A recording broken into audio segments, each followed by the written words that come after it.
It's 1977, Circleville, Ohio, a town of about 12,000 people where everyone knows your name, and apparently, your secrets. This is the story of anonymous letters, hundreds of them.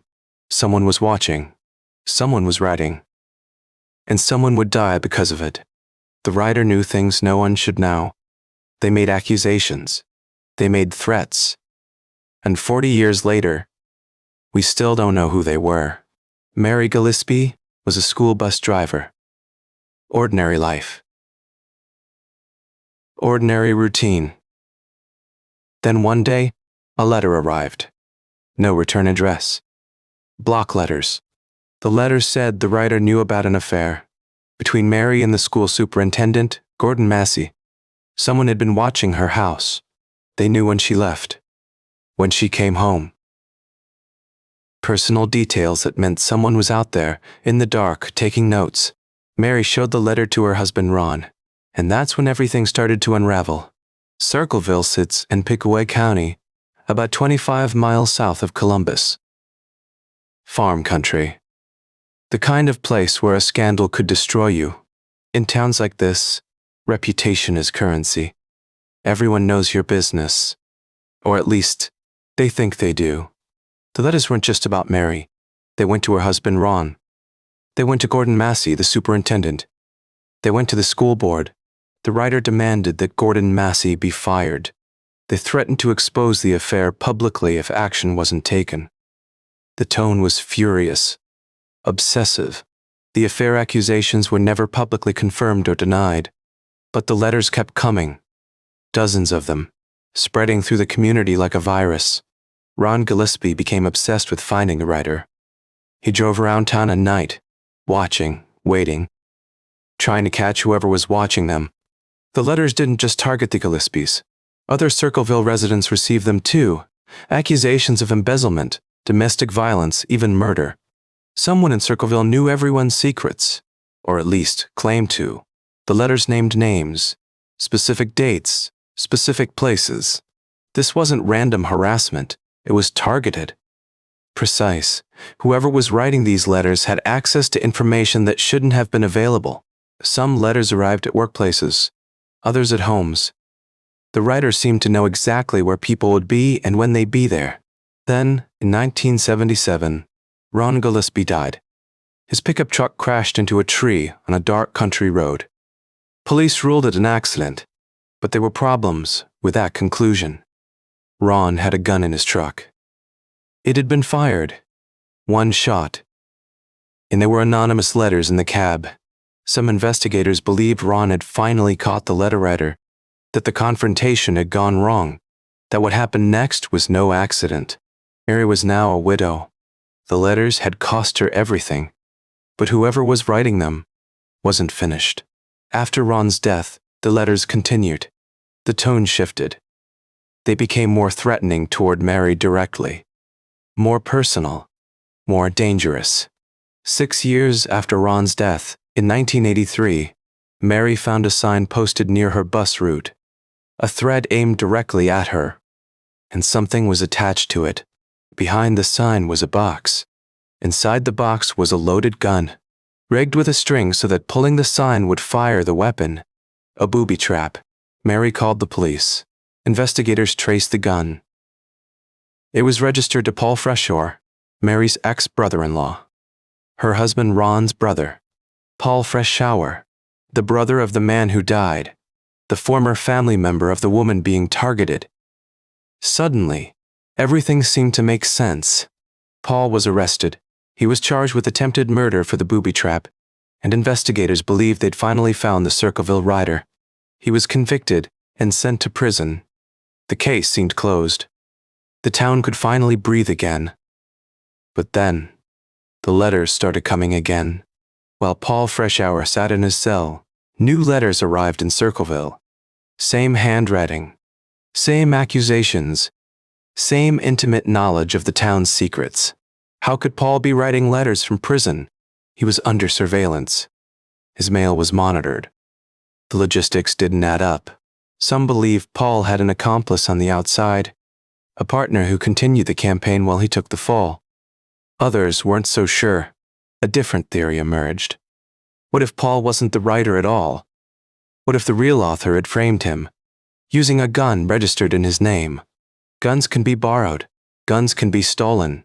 And in a small town where everyone knows everyone, access isn't hard to come by. Over the next decade, the letters kept arriving.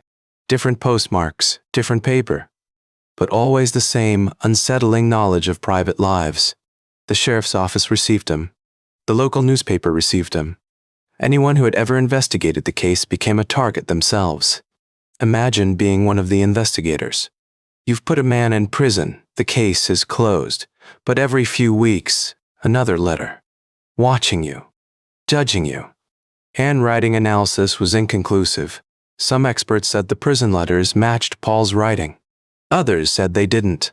In 1994, Paul Freshour was released on parole after serving 10 years, and then something strange happened. The letters stopped. But Paul was the writer. Why would he stop after his release? He'd kept writing from prison. Why silence now when he was free?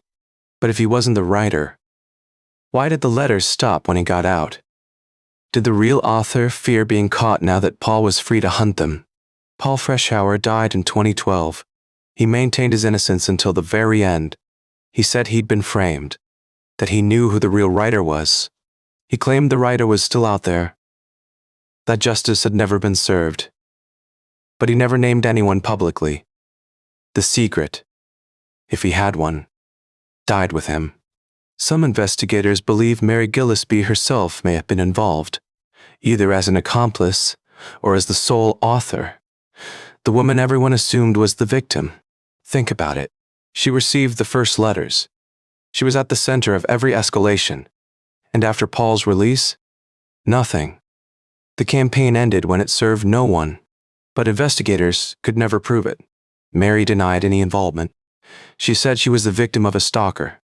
And the evidence was always circumstantial. The truth is, we may never know who the Circleville Writer was. The case remains officially unsolved. The files are closed. The witnesses are dying. Stories like this remind us how fragile privacy really is. In a world of constant surveillance and data collection, someone's always watching. Someone always knows.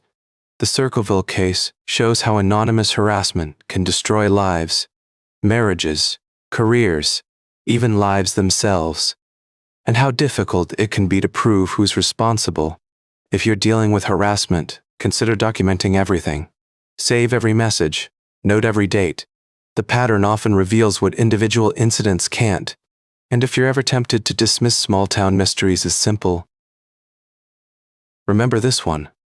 20 years. Hundreds of letters. One death. Zero answers. The Circleville Letters case is still discussed in true crime communities today. Researchers continue analyzing the evidence. Amateur investigators pore over the details. If this kind of mystery interests you, consider subscribing. We explore stories like this every week. The cases that never quite got solved. The questions that linger. What's most disturbing about the Circleville case isn't the violence, it's the patience. Someone watched. Someone waited. For years. And they were never caught. The letters revealed something fundamental about small-town life. Everyone has secrets. And in a place where privacy barely exists, those secrets become weapons. Some of the accusations in the letters were probably true.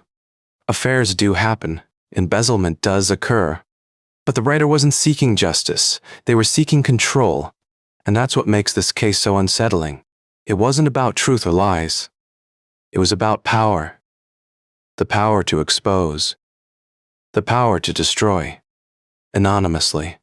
To this day, Circleville residents who lived through the era don't like to talk about it. The letters may have stalked, but the scars remain. Marriages ended. Careers were ruined. Ron Gillispie is dead. Paul Freshour died claiming innocence. And somewhere, the writer watched it all unfold.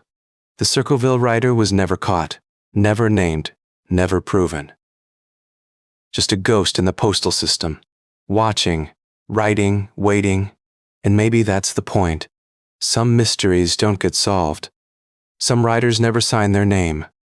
Some secrets follow their keepers to the grave. Circleville's quiet now. The letters stopped decades ago. But in small towns, whispers have a way of lasting longer than anyone intended. Thanks for listening to Night Shift Stories. Until next time, sleep well, if you can.